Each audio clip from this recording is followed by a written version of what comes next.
One of the best things about diving into MAME or doing videos based on the arcade game libraries of companies is when you find unreleased titles, especially ones that are actually available to play. There are, as you would expect, a lot out there, many a game that failed location testing or got ditched for some other reason, titles we know loads about and others that we probably don't even know at all. And of all the big arcade companies, few others have as many of these protos kicking around as Atari do. Hell, the company had failed prototypes right from the very beginning, whether it's a version of Pong with Snoopy on the cabinet that fell victim to a potential lawsuit, or a version of Pong that was built inside a wine barrel that failed because said barrels would quickly come apart. Thanks to all the ideas and all the location testing they did, Atari have a lot of unreleased titles out there. And happily, a great deal of these games have been leaked over the years, put out there on MAME for everyone else to play. Hell, a couple of these unreleased titles have their own cult following. In one particular case, enough for a game to be resurrected and remade, finally getting its shot 40 years later. So I thought it would be fun to have a look at Atari's unreleased games. There's plenty to play, a whole load of interesting stories to be found even with the games that aren't available, and there's actually also some pretty high quality stuff to be found. In quite a few cases, just because a title didn't get a proper chance on the floor, doesn't mean it's not actually worth playing. It's probably best to do this in chronological fashion, and as there's quite a lot of games kicking around, it's worth doing two videos. So first off, let's go through the Atari Inc era, taking us from 1976 all the way to 1984. Let's get on. Cannonball is, as you might expect for a 1976 arcade game, very simple and also obscure. In fact, the jury's still out as to whether the game did come out in the arcades or not. The aim of the game is much like the old classic carnival act. You get into a cannon and you fire yourself out of it, ideally aiming for the hole in the wall. Hit it and you carry on, don't and, well, you splat into the wall. The cannon goes back a bit further each time, so you have to hold the button down a bit longer in order to make it, and as you can see the graphics here are a fair bit corrupted even if the game is still playable. This is mainly notable for being Owen Rubin's first game. It was inspired by the game Stunt Cycle and took the young Rubin a few months to make. And there was a home version of it called Human Cannonball in 1979. We'll have a couple more Rubin-led games to look at later in this video.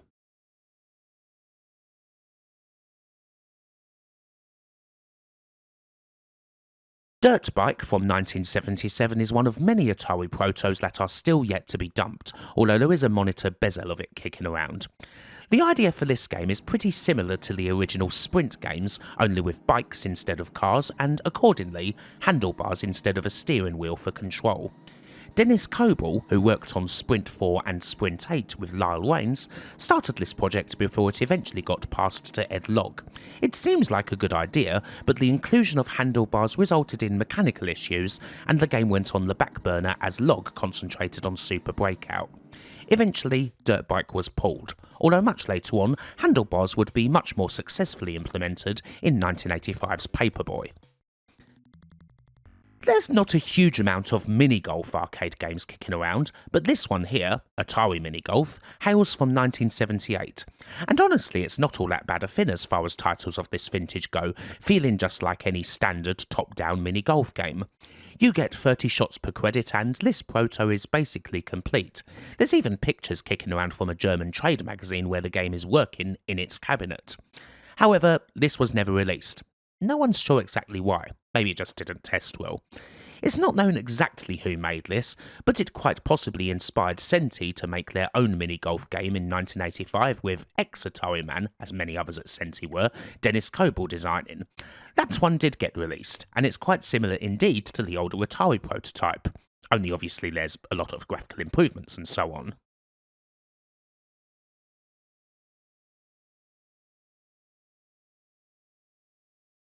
Staying in 1978, here we have Boxer. This is, of course, a boxing game, with two fighters duking it out on a screen that is otherwise largely empty. Graphics didn't yet extend to a ring, unfortunately. This game was made by Michael Albor, and a lot of the info here comes from his interview on Atari Compendium. Boxer's main feature was a novel control system made by mechanical designer Jerry Leshak. You've got a pair of big rotary handles atop a big shaft. That's your joystick. You move the shaft to move the boxer, and punch by rotating the handles. It's meant to be quite a physical game. And unfortunately that was the problem, in that this joystick was very prone to break-in as testers got into the game, trashing the controls in mere minutes. Later revisions changed the controls and reduced the physicality, and with the main pull of the game gradually being diminished, Boxer ended up doomed to the vaults, although a version of the game did actually come out for the Atari 2600 in the shape of Activision's Boxing from 1980.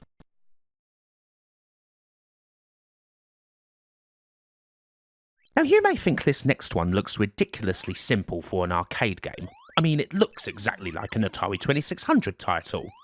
And of course it is. This is Game 7 from 1977's Air-Sea Battle, in which you move your submarine's guns left and right and fire at targets above. This was one of the more popular games on the cart, and some corporate guy had the bright idea of making a version of this game for the arcade called Captain Seahawk, penciled in for 1978. According to Mike Albor, the arcade division didn't think the idea had any legs on the arcade floor, but they couldn't make the guy appreciate the differences between home games and arcade games. And so, Mike apparently just ported the game straight up, with no differences at all.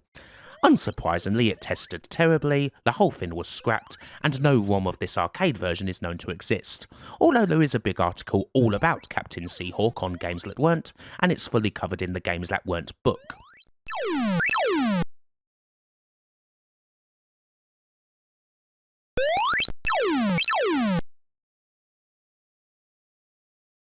We do also have games here that did eventually manage to get out, although they needed to undergo some changes.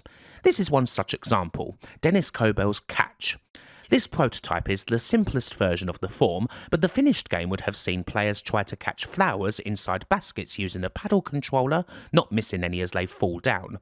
This idea didn't test well, but the game made it to full release later in 1978 as Avalanche. Now the flowers have changed to rocks, and you catch them with paddles. It's kind of like a weird take on Breakout. The arcade isn't really the most famous form of this game though. In 1981, Activision adapted the game for the 2600, turned it into Kaboom, and scored a whopper of a hit that sold well over 1 million copies.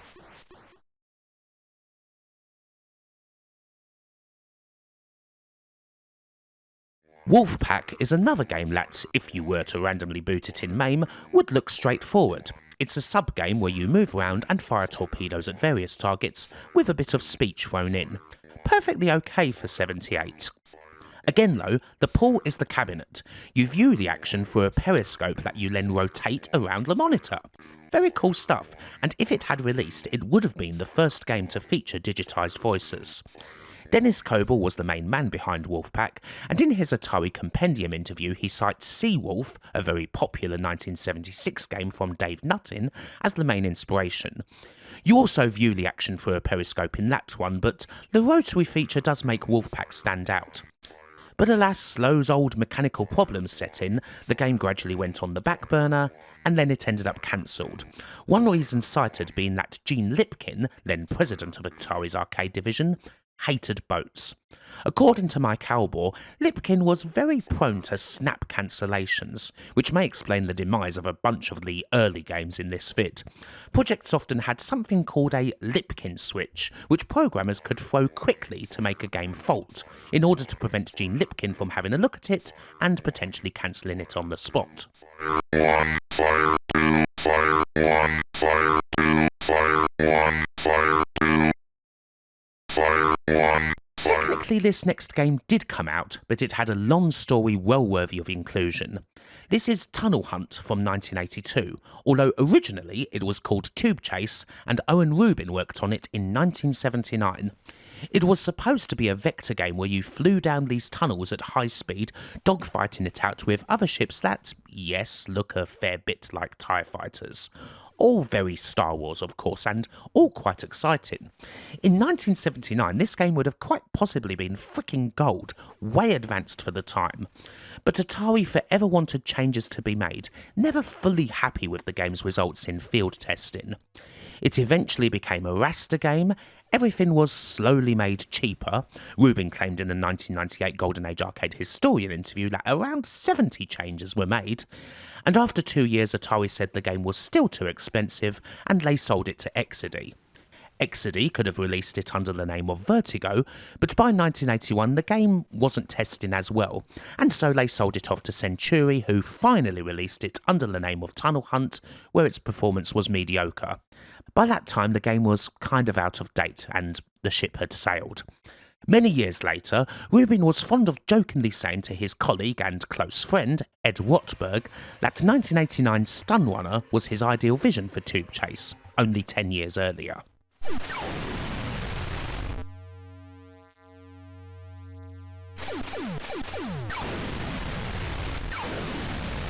Maze Invaders is one of the more famous unreleased Atari games. It's very good for one, and it was also designed by Ed Logg, the golden boy of Atari who was responsible for the likes of Asteroids, Centipede, Super Breakout and later Gauntlet. The game itself is something of a cross between Pac-Man and Berserk, running on Centipede's hardware, in which a fairly cute hero makes his way through mazes that always change, avoiding or shooting other enemies and trying to collect cherries and the like, but the option is usually there to go through a door and enter another room. Unlike Berserk, Maze Invaders won't call you a chicken for doing so. The game, as seen here, is damn near finished, but it didn't get through the location testing. Ed Logg, interviewed for Game Design Theory and Practice, thought that the amount of waiting you often had to do was a key weakness in the title, something that frustrated him but he couldn't overcome. Maze Invaders was eventually pulled, and only 2 machines are known to exist. One belongs to Logg himself, while another was bought by a Texan operator. Nowadays, Maze Invaders isn't just playable on MAME, it's also on the recent Atari 50th Anniversary collection.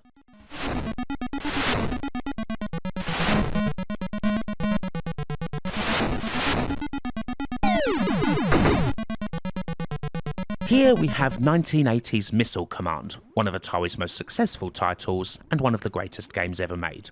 Fabulous. But why didn't it ever get a sequel, considering how huge it was? You might think of Liberator, a 1982 game that's decent, if never remotely on the same level, as a sort of sequel, a game with thematic similarities.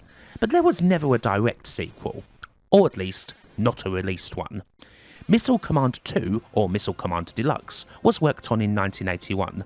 Dave Tura didn't have anything to do with it, but the main addition was that it would be primarily a 2-player game, with the 2 people on opposite sides of a cocktail cabinet. Both players had their own threats to deal with, but the idea was that once one player had dealt with their threats, they could then help the other guy out. Neat, eh? But it didn't test well. Those who played it said that the addition made the game far too easy, and it ended up on the scrap heap. The game is out there and has been featured at the California Extreme Classic Gaming Show, but it remains unavailable on MAME.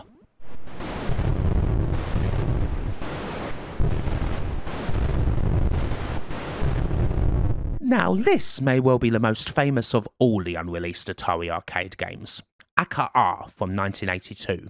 For years the title enticed people, what with its weird name and all, not to mention the pedigree.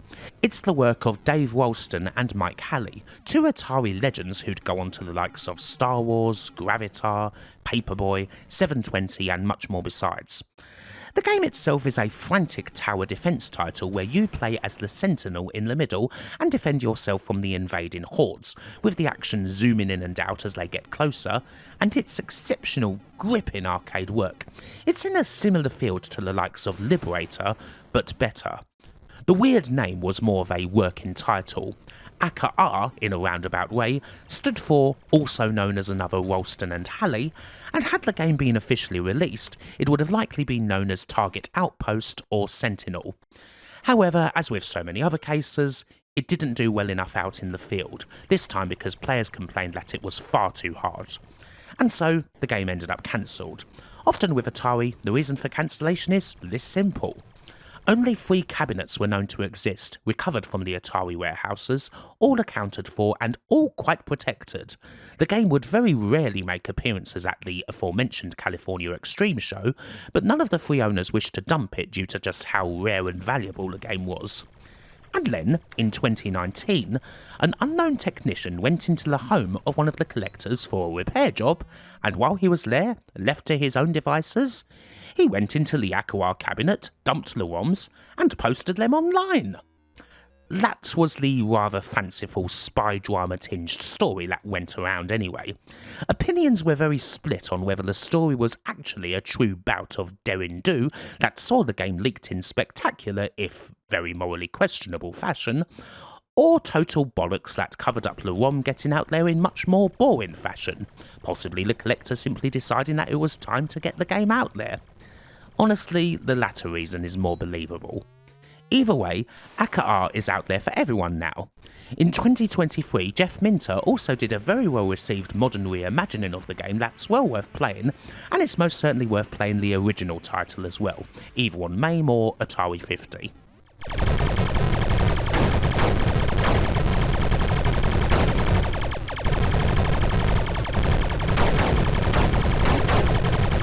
What on earth is Harescare? No, it's not a shortened name for a disastrous BBC Saturday evening game show hosted by the erstwhile Jason Bradbury. In this instance, it's another Atari prototype. This one is very mysterious. We do have gameplay footage of it thanks to AtariGames.com, and it seems that the idea is to create a path for rabbits using mines so that they safely land in the moving truck at the bottom. No one's laid claim to developing this, and no one's even sure when it was developed, although it seems likeliest that it was worked on in around 1982 and obviously it failed. Heart of Ice. A cool title, but a game that very little is known about. We do know that this is Mark Cerny's baby, a game that he worked on before Marble Madness. It would have been a 3D game where you hopped on platforms with the aim of rescuing a princess, the proposal directly comparing it to Donkey Kong. At the same time as this was going on, Dave Sherman took the lead on another 3D game with an Arctic theme called Ice World. This featured elements of flying and driving through tunnels and canyons made of ice. Neither of these games got close to being finished, but it has been proposed that eventually they came together as one, with the end result being 1984's iRobot, a 3D game that contains platforming and flying. There's more detail on this in the video all about iRobot, but it's worth a quick mention here. Lunar Battle is another prototype that saw release under a different name. One look at it and you can probably see that this is an earlier version of Mike Halley and Rich Adams' Gravitar from 1982. The name Lunar Battle is closer to the game's origins. In a 2006 interview with Dan Coogan, the holder of Gravitar's world record no less, Halley and Adams said that the original Lunar Battle idea was from a guy called Mike Jan, and it was found in the big old idea submissions binder that the Coin-Op division used. It's essentially a cross between Lunar Lander and Asteroids that got expanded, with the idea of exploring different solar systems and completing missions. A great if tough game, although Gravitar is even harder in these earlier incarnations.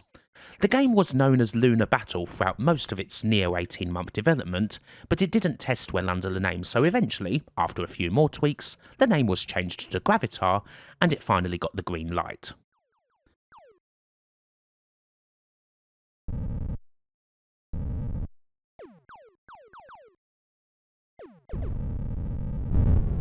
Way back in 1974, Atari released an electromechanical light gun game called Qwak that's probably most famous for, very allegedly, inspiring Nintendo's Duck Hunt, the original toy anyways.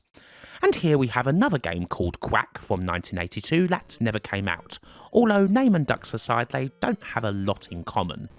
This game is by Mark Cerny, and the idea is that you guide the mother duck and her 3 ducklings to their home safely by sliding the tiles and creating a path for them. Looks pretty boring, doesn't it? Again, the creativity lay in how you played it.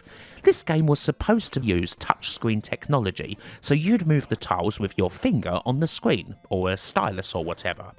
Nice, huh? But this method apparently confused people in the location tests. They didn't want a touchscreen, they wanted a joystick and buttons. With the main feature of Qwak getting thoroughly poo-pooed, it didn't stand a chance. But even if it's not much of a game, it is a concept that's curiously ahead of its time.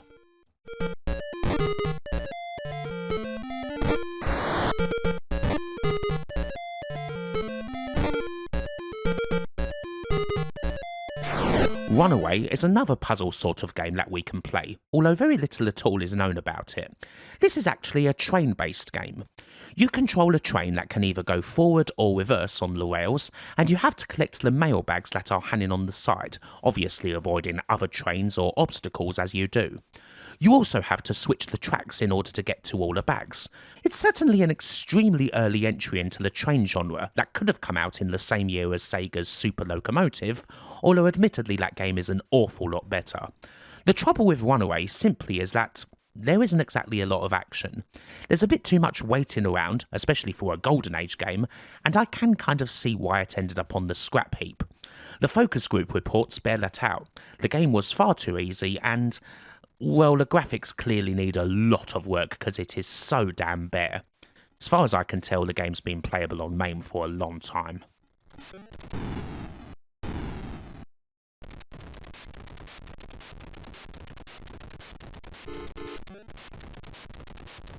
Here we have Agent X from 1983, which is another game that may well look familiar. You likely know this game as Cloak and Dagger, which came out in 1984, and it's a pretty decent spy-themed shooter where you travel across endless conveyor belts, pick up undetonated explosives, find maps in order to make your way through the minefields, and travel down this big old secret base in search of the evil Dr. Boom. This was a licensed game for a 1984 film of the same name, but in the case of this game the title was already well into development. Russell Rusty Daw had been working on Agent X for a good while by the time an agreement was made to turn the game into Cloak and Dagger, so both titles are pretty similar, and Daw even got a spot in the film's credits. One other thing worth mentioning is the potential Atari 5200 version of Cloak and Dagger, mainly because a box of the game is actually shown in the movie, and it's even played. However, said version never happened. The box was a mock-up, and the footage of the game is simply of the arcade version, only made to look like it's on an old telly.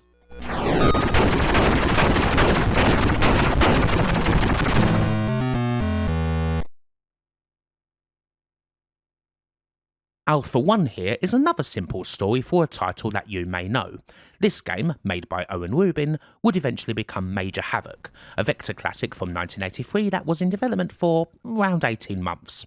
There are a few differences, of course. There's no music, the enemies behave quite differently, and the reactor levels ended up changed somewhat in layout, bunch of names are different, but this is still very much Major Havoc. According to Rubin's old webpage, Alpha 1 was the second name for the game. The first was the rather mysterious Tollian's Web. The third name for the game was Rex Havoc, but there was already a comic book character called that. So finally we end up with Major Havoc. A nice little bit of history for one of the most complex and best vector games going.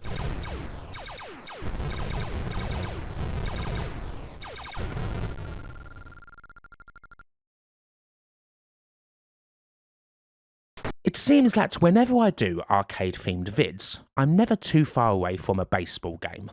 This particular example is Barroom Baseball from 1984, and you may well think it looks pretty damn ugly for an arcade game of that vintage. Now there is a reason for that. This is exactly the same game as Real Sports Baseball for the Atari 5200, just with a change of name and a time limit on your credit. But why? Well, it does actually make sense. Atari had an idea to try and break into the bar-top cabinet market. In other words, a small cab that would sit atop a bar, and the cab's guts was basically a 5200. Hence the name being switched to Barroom Baseball. Unfortunately, while there were apparently plans to do similar things with real sports tennis, soccer and basketball, the project didn't get anywhere and this proto is the only real evidence of it. But when you consider the later success of Nintendo's Versus system and the PlayChoice 10, this project doesn't seem like a terrible idea on paper. Strike! Strike 2! Cloud 9 is an odd little game. Your enemy in this title is actually the weather, and you have to shoot clouds before their raindrops break through to your chamber and flood you. It's an okay game, but nothing hugely special. This one was originally worked on by Donna Bailey when it was called Weather War. Bailey is most famous for the all-time classic Centipede, and you can see a few little similarities between the games here in how you control your little creature and the other enemies that come flying in, although there would have been another feature in this form in which you could use a plug to take down the level of the water, presumably a limited amount of times. Bailey left Atari in September of 1982 before the project was completed, and it was then taken over by Paul Resch, but it apparently only spent one weekend out on location testing under the name of Cloud9 before getting ditched.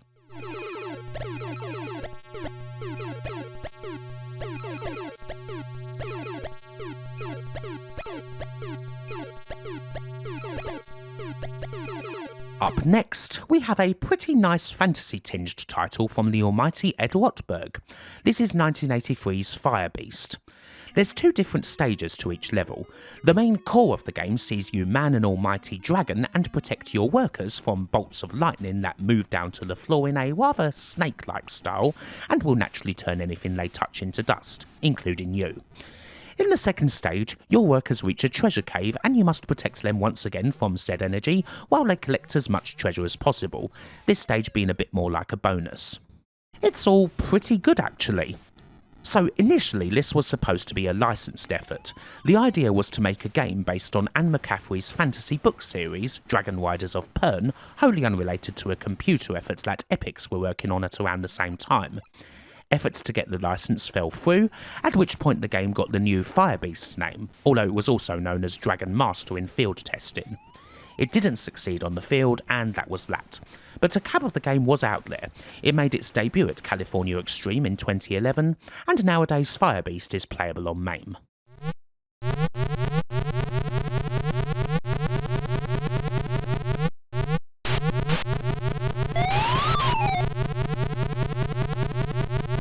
Here's a curious one that unfortunately we don't have any screenshots of. There was at one point work on a Garfield arcade game that could have been called Garfield's Quest.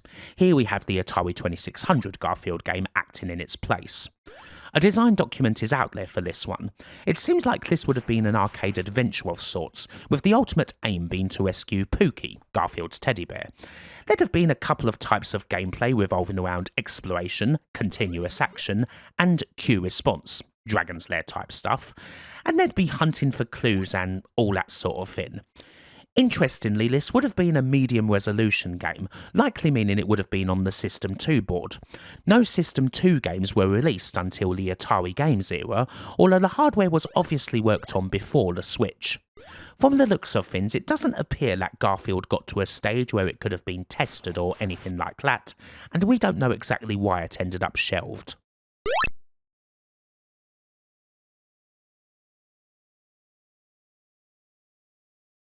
Tomcat, our final game of 1983, is more like a tech demo, but it is kind of notable for being the last vector game that Atari ever worked on. What we have here is a vector flight sim where you either control a Cessna aeroplane or an F-14 helicopter, and you can either do training or undertake a combat mission, although there's not that much combat to speak of in this proto, which is presumably from pretty early on in the project's development. Jed Margolin, previously of the team behind the almighty Star Wars, was the head on this. On his website, he speaks of Tomcat as a research project that could have ideally led into a flight sim game, but initially he didn't get too far into it before he was pulled into working on the Laserdisc game Firefox. The project initially survived the switch to Atari games, and cabinets for the game were known to exist, but Tomcat was ultimately wrapped up in 1985 after it was decreed that Vector Games had gone the way of the dodo, at which point Margolin went off to join Rick Moncrief's hard driving team.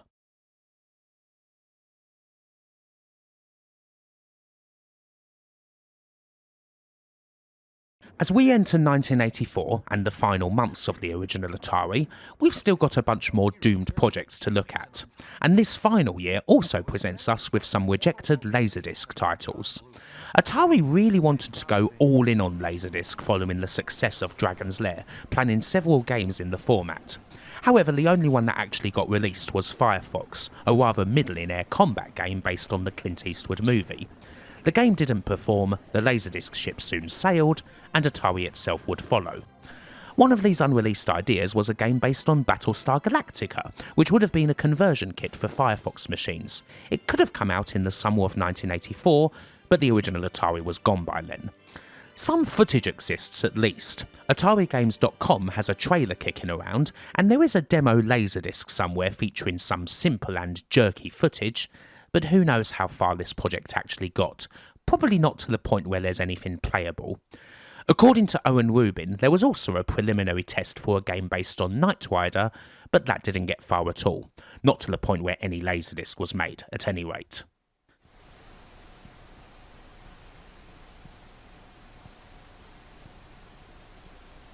You likely all know this game, of course.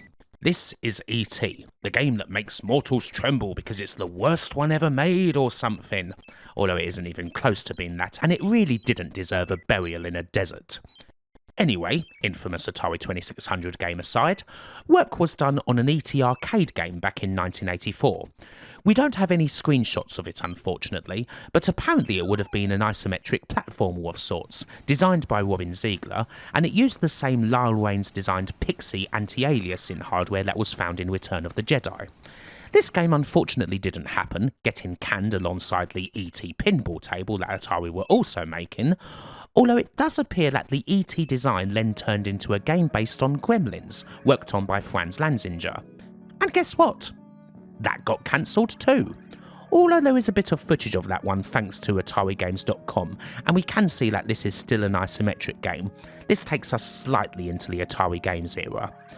One other little curiosity I would mention is the rather unloved PS1 game, E.T. Interplanetary Mission from 2001. Now, while as far as I can tell there is no link at all between this and the earlier Atari projects, I do find it amusing that we did eventually get an isometric E.T. game, so many years later. Here we have another Laserdisc game, one that actually seems a little more complex than the usual. Golf Trainer. The idea here, as described by Owen Rubin, is a bit ahead of its time. You would hit actual golf balls into the screen, and sensors would calculate various things like where you hit the ball, your swing and all of that, and you would see just where the shot went on a top-down menu. Also, a whole load of footage of golfing instructors giving the player tips was shot at Los Gatos Golf Course for the title, which we're seeing here thanks to Scott Stilfon's YouTube channel. While it doesn't appear as though the actual game got too far, it is quite ambitious, and there's certainly a lot of things kicking around these days that do exactly what Golf Trainer was trying to achieve back in 1984. It seems as though in an ideal world, playing Golf Trainer would have potentially helped you get better at the real thing.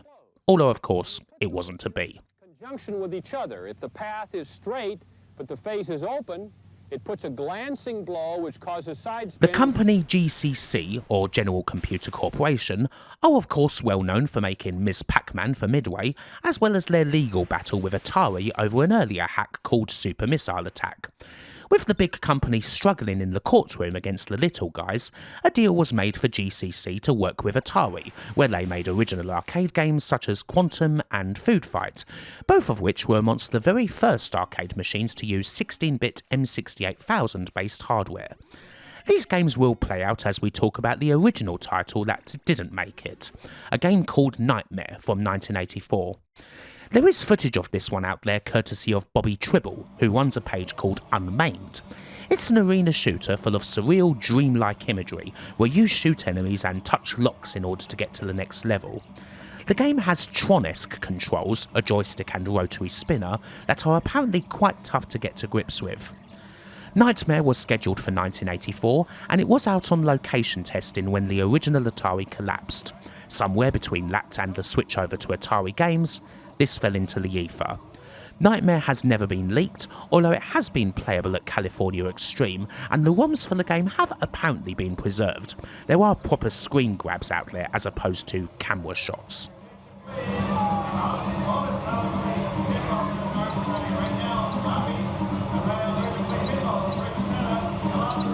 Of all the failed Laserdisc games Atari worked on that never came out, Roadrunner is probably the best known of them. Maybe because we did eventually end up with a pretty decent Roadrunner arcade game, even if it wasn't a Laserdisc title. As it goes, the core game for the Laserdisc version was very similar. The same sort of side-scrolling action where Fastius Tastius picks up all the seeds, and Carnivorous Vulgarius, Wile E. Coyote, chases him and tries to deploy all his tricks in order to finally get his long-sought-after avian lunch. The difference would have been that in the Laserdisc version, the background graphics would have been generated via Laserdisc, and there would have been cutscenes from the cartoon whenever you or Wile's efforts were foiled. The end of the Laserdisc boom generally put paid to the whole idea, as Atari no longer considered it viable due to the massive costs, the reliability and so on. But the Roadrunner game would survive, completed with regular old computer graphics. A prototype of the Laserdisc version does exist, and as with a bunch of other unreleased Atari stuff, it's been shown at California Extreme.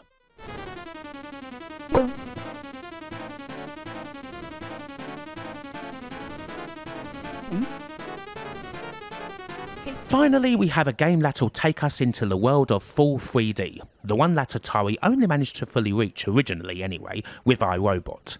It's another licensed affair, and it's the Last Starfighter. This always seemed like the biggest no-brainer of them all, really. The whole premise of the film's based around a flight combat game in an arcade cabinet, and there's even the promise of an arcade game in the movie's end credits. But the game didn't happen. This is very late on in the original Atari timeline, coming after iRobot, but the corporate bods at Atari thought that the film wasn't going to be as big a hit as they'd hoped, and so it got pulled along with proposed 5200 and 2600 games, which were then turned into Star Raiders 2 and Solaris respectively. They weren't wholly won about the film's performance, although it does retain a cult following. There is a ROM of the game in MAME, although it's clearly very early on, basically little more than a proof of concept. Jim Morris, one of the game's lead developers, did post a much better YouTube video of the title where you can see the models in all their glory, 240p anyway, and Starfighter fans at a studio called Rogue Synapse did create a free PC game in 2006 that recreates the game from the movie. Some folks have even put this game in their own custom-made Last Starfighter cabinets, which is pretty cool.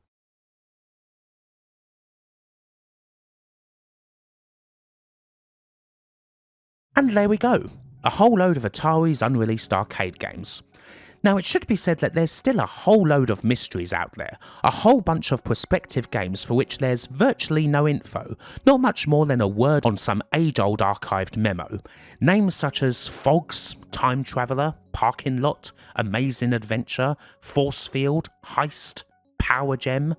In other words, there's a lot that we don't know, and when we look at Atari games, there's going to be a whole bunch of very interesting unreleased titles there too, both of the playable and the non-playable varieties. But until then, hopefully you've enjoyed this video, and until the next time, bye for now.